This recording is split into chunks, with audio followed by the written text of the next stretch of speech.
Si estás aprendiendo español, quizás tomas lecciones con un tutor en italki, Verblink, Preply, etc. Si haces eso, por favor, usa internet cableado. Si usas Wi-Fi, tu conexión puede ser inestable. Cuando usas Wi-Fi o datos móviles, es común tener interrupciones.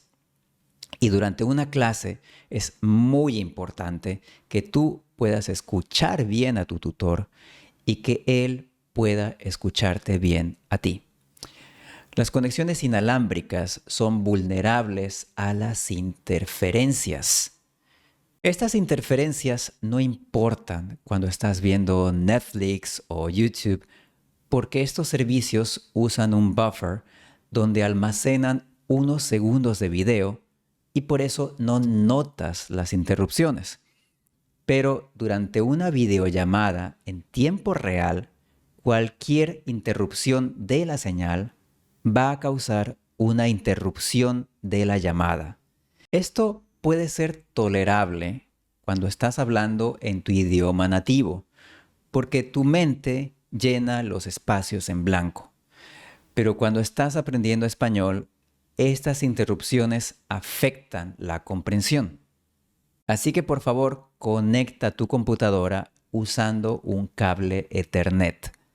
No estoy diciendo que el Ethernet sea una solución mágica para tus problemas de conexión. Es posible que el problema sea tu proveedor de Internet. En ese caso es buena idea tener un plan B, por ejemplo, datos móviles. Pero si te conectas al router directamente con un cable físico, estás descartando un punto posible de falla. Puedes comprar un adaptador Ethernet para casi cualquier dispositivo. Algunos cuestan menos de $15.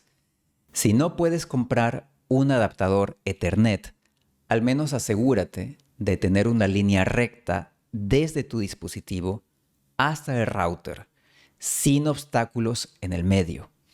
Si el router está en otra habitación, por favor, muévete junto al router. Este video no ha sido auspiciado por nadie. Todas las opiniones son 100% mías. Si quieres ver todos mis consejos para aprender español en línea con un tutor, haz clic en esta lista de reproducción. Y si quieres mejorar tu pronunciación, haz clic en esta otra lista.